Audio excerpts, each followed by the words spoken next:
Competitive এক্সামের man নিয়ে। দেখো কি আছে, 8টি জামার মোট লিখিত মূল্য 9,600 টাকা, প্রতিটি 15% ছাড়ে বিক্রি করলে 5,100 টাকায় কতগুলি জামা কেনা যাবে। এই অঙ্কটা কি বলছে, 8টি জামার মোট মূল্য কত টাকা, 9,600 টাকা। তাহলে একটা জামার মূল্য কত, এটা আগে বের করবো।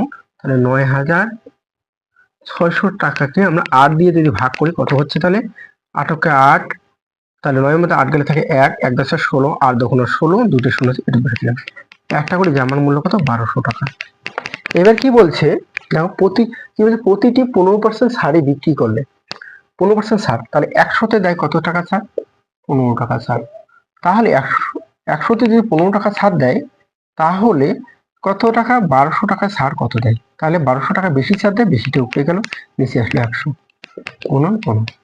এই শূন্য কাটো, কাটলাম।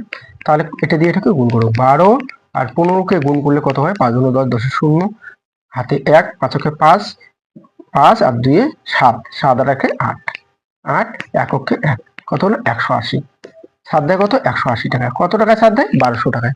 তাহলে আমরা 1,200 টাকা থেকে যদি 180 টাকা বিয়োগ করি কত হচ্ছে, 1,020 টাকা, 1,020 টাকা। তাহলে একটা ছাড় দেওয়ার পরে একটা জামার মূল্য কত হলো, 1,020 টাকা। তাহলে 1,020 টাকা একটা জামার মূল্য যদি হয়, তাহলে 5,100 টাকায় কয়টি জামা পাওয়া যাবে। তাহলে দেখো এবার 5,100কে যদি আমরা 1,020 দিয়ে ভাগ করি কত হচ্ছে, দেখো এই শূন্য কাটো, এটা দিয়ে এটা কাটলে হচ্ছে কত, তাহলে 5, তাহলে 5টি জামা। কয়টা, 5টি জামা। কোথায় আছে, ডিতে।